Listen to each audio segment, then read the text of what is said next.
Perkenalkan, kami dari kelompok 6 yang beranggotakan saya Givan Nurizki. Halo teman saya. Saya Fawas Ahmad. Saya Bagas Jogja.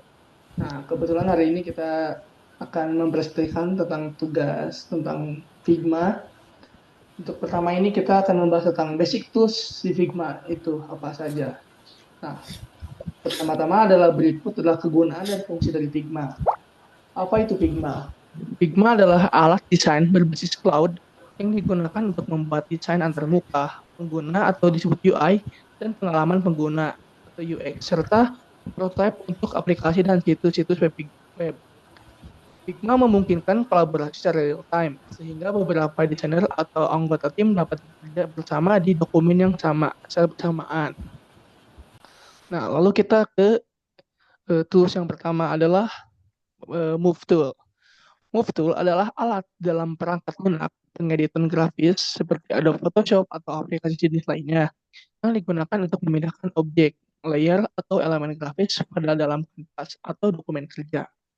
Lalu untuk tools kedua adalah ada Frame Tool. Frame Tool uh, adalah membuat frame kanvas baru untuk artboard. Bisa digunakan untuk membuat layout aplikasi atau halaman website. Nah, Frame Tool ini juga ada 4 jenis juga, ada yang memindahkan objek. Nah, mungkin Move Tool memungkinkan kamu untuk memilih dan memindahkan objek atau layer yang dipilih. Lalu ada memindahkan layer. Saat bekerja dengan layer, misalnya layer gambar, teks, atau bentuk, Move Tool memungkinkan kamu untuk memilih layer tertentu dan memindahkannya ke posisi lain di kanvas. Dengan aktifkan dengan shortcut di banyak program, Move Tool dapat diaktifkan dengan menekan tombol V pada keyboard. Nah, lalu untuk pengatur posisi dan penataan elemen, kamu bisa menggunakan Move Tool untuk memposisikan elemen-elemen dengan lebih presisi, baik dalam tata letak desain grafis atau dalam pengeditan foto. Nah, lalu kita masuk ke Shape Tools. Shape Tools adalah pembuatan atau untuk membuat bentuk-bentuk dasar seperti persegi, lingkaran, garis maupun poligon. Kita lanjut lagi ke Pen Tool. Mungkin untuk Pen Tool akan dijelaskan oleh Bagas. Kan Bagas. Lalu ada Pentool. Pentool ada fitur tambahan yaitu Headless, Smart Guidance, Part of Vertition. Headless yang muncul saat membuka kurva memungkinkan kamu mengontrol kelengkung, kelengkungan garis. Kamu bisa menarik shade untuk menyesuaikan kelengkapan lebih lanjut. Smart Guidance. Figma menyediakan panduan pintar yang membantu kamu memposisikan titik dengan lebih akurat saat menggambar. Lalu ada path operation, kamu bisa menggabungkan, mengurangi, atau mengubah bentuk dengan operasi jalur seperti union, subbreak, atau interact atau setelah membuat beberapa bentuk. Tapi gas dulu nih gas. Apa nih Pen Tool itu apa tuh? Pen tool dalam Figma adalah alat desain yang digunakan untuk menggambar bentuk vektor secara bebas dan presisi. Dengan pen tool, kamu bisa membuat garis kurva dan bentuk lebih kompleks. Ini sangat berguna untuk ilustrasi, logo, ikon, dan elemen desain kostum lainnya. Oke, untuk selanjutnya, gas. Lanjut, text tool dalam Figma. Text tool adalah alat yang digunakan untuk menambah teks pada desain. Teks ini berupa heading, paragraf, label, tombol, atau elemen teks lainnya. Tips tambahan, gunakan komplement jika teks Anda digunakan secara berulang, misal pada tombol atau header. Hal ini membuat pembaruan lebih mudah dan efisien. Lalu ada hand tool. Hand tool di Figma digunakan untuk memindahkan atau menggeser kanvas secara bebas saat Anda sedang bekerja pada desain. Alat ini sangat berguna ketika Anda berpindah dari suatu bagian ke bagian lain dalam proyek Anda tanpa mengubah zoom, level, atau ukuran elemen di kanvas.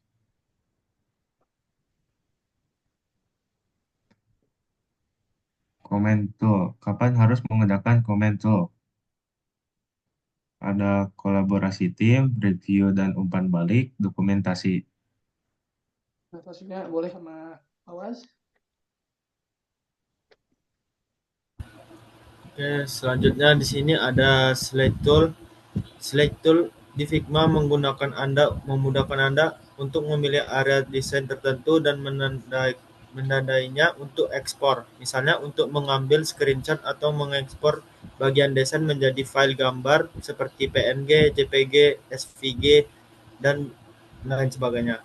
Fitur ini sangat berguna ketika Anda ingin mengekspor elemen-elemen desain atau area tertentu, seperti ikon, gambar, atau bagian dari layout tanpa harus mengekspor seluruh atribut atau frame.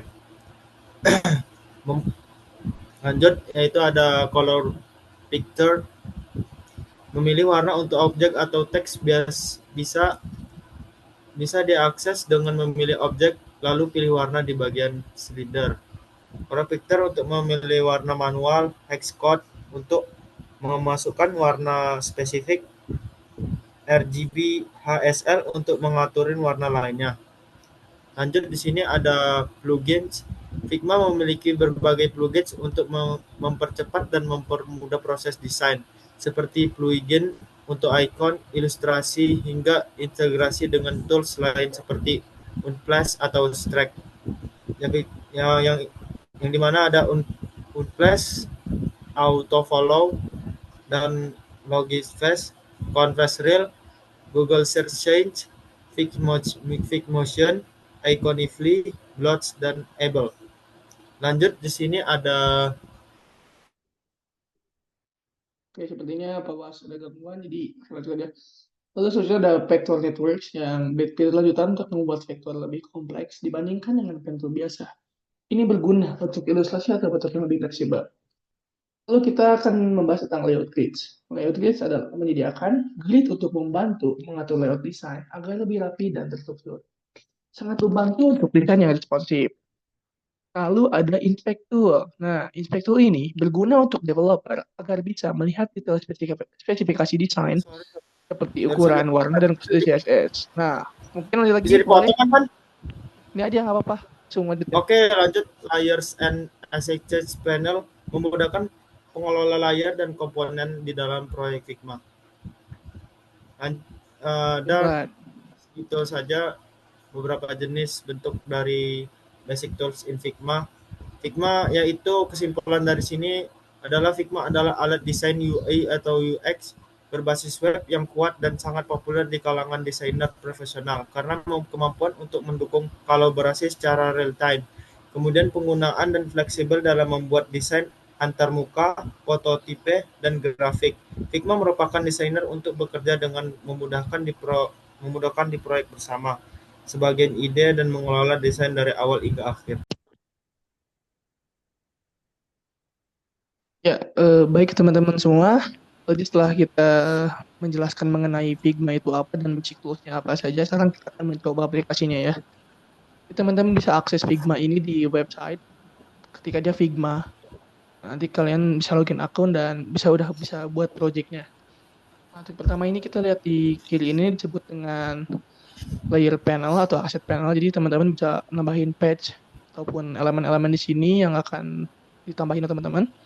Terus kita di kanan itu namanya dengan asset panel. Jadi teman-teman bisa ngerubah warna dari page-nya misalkan jadi hitam ataupun merah. Nah, itu bisa di prototype juga nantinya. Setelah di prototype, jadi nanti ada prototype misalkan ke handphone X, iPhone X, maupun banyak lah device-device di sini yang bisa di prototype kan. Lalu, nah kita bakal bahas yang bawah dulu ini kan ini. Itu ada beberapa tools ya yang membantu kita untuk membuat project. Yang pertama itu ada move, tentu, dan scale. Untuk kegunaannya masih sama saja, yaitu memilah-milahkan item atau elemen yang setelah kita buat. Ini contohnya teman-teman. Ini contoh saya sudah buat. Kita coba move ya ke kiri ke kanan. Apakah bisa?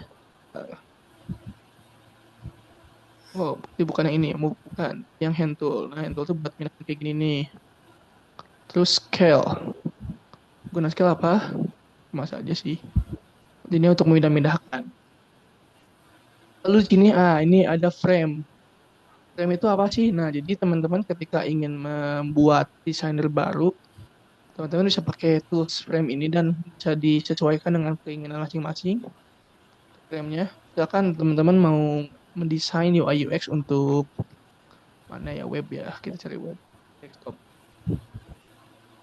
Desktop, oh ini Apple, coba kita cari dulu. Kita hapus dulu itu aja ininya. Kita ke frame lagi. Terus misalkan kita mau pakai desktop. Nah, tinggal diklik aja teman-teman terus muncul. Ini sudah ukuran desktop. Jadi teman-teman tinggal desain aja UI UX desain yang akan dibuat.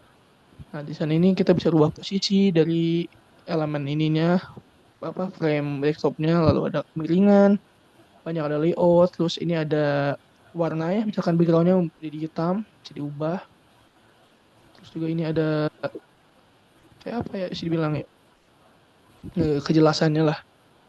Ini ada stroke, banyak stroke-nya misalkan hitam, dalam, bisa kelihatan teman-teman tuh, ada yang hitam-hitam di luarnya.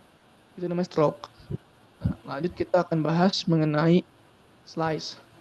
Slice itu tadi seperti yang dibilang bahwa ini bisa gambar gitu.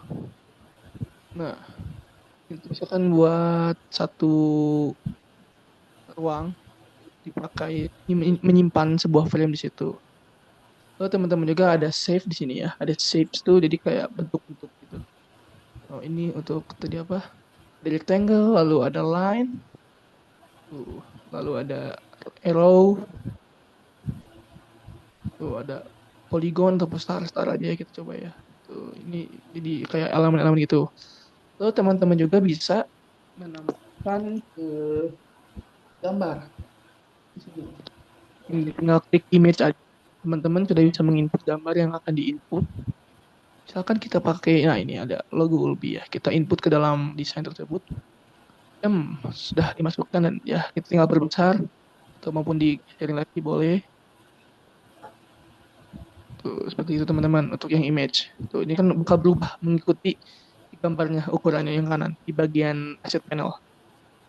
Kita bisa upload di sini. Lalu di sini ada apa lagi? Sabar.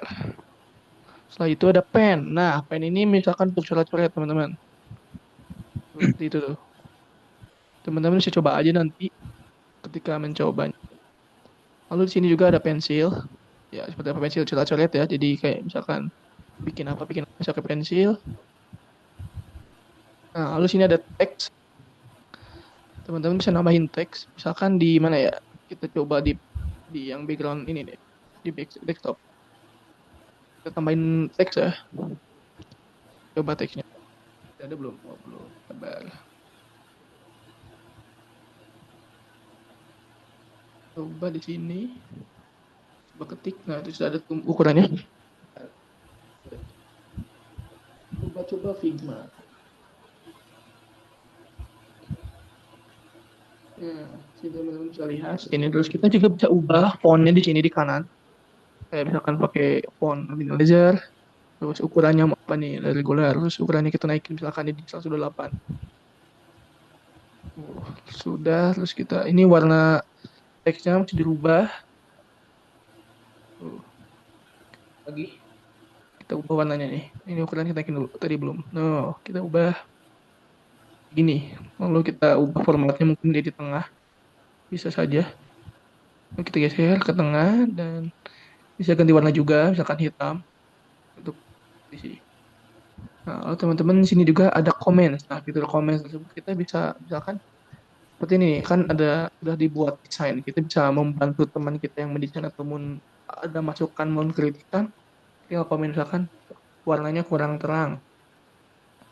Warnanya kurang terang. Seperti itu. Jadi itu fungsi komen teman-teman jadi bisa satu. Ini menurut saya warnanya kurang terang. Nah, lalu di sini ada apa nih?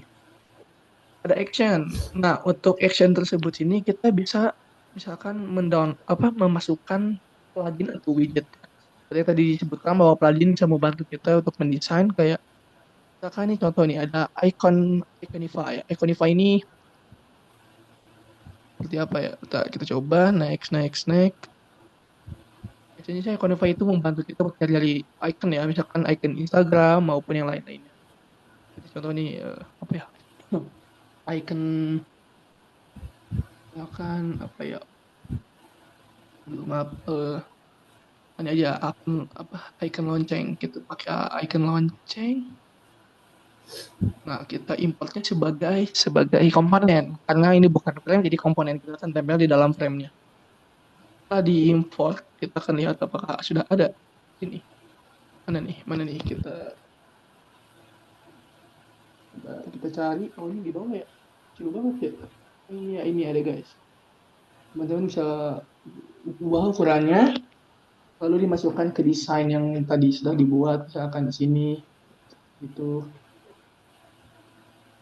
Nah, sudah seperti itu. Teman-teman juga bisa, ini ada vektor yang lain-lainnya yang tadi sudah dibuat. Ini yang mana nih?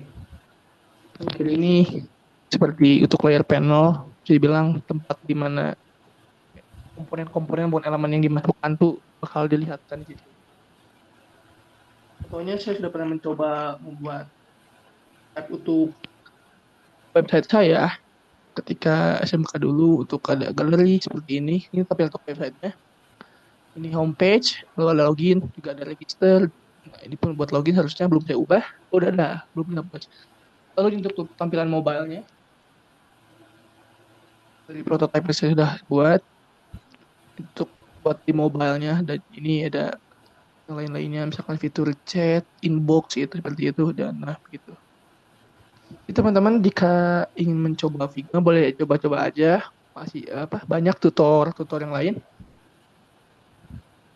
Nah, sudah mungkin segitu saja. Teman-teman yang mau nambahin tentang Figma? Udah. Sudah, Aman, oke. aman. Ini juga ada kayak discover. Kalau teman-teman bisa lihat kayak ini kayak buat aplikasi di Pinterest ya, search foto-foto gitu. Teman-teman bisa desain di sini lah untuk prototipe pembuatan website maupun aplikasi mobile. Jadi mungkin segitu saja untuk penjelasan dan pencobaan mengenai Figma ini. Mohon maaf kekurangannya karena kami masih belum mengerti juga tentu saja. Dan semoga yang kita sampaikan bisa bermanfaat. Diambil positifnya, dibuang negatifnya. Ya, mungkin segitu saja. Eh, Kami dari kelompok 6, saya Givan Nurizki. Saya host Ahmad. Saya Bagas juga. Kami undur pamit diri. Wassalamualaikum warahmatullahi wabarakatuh. Warahmatullahi Wabarakatuh. wabarakatuh.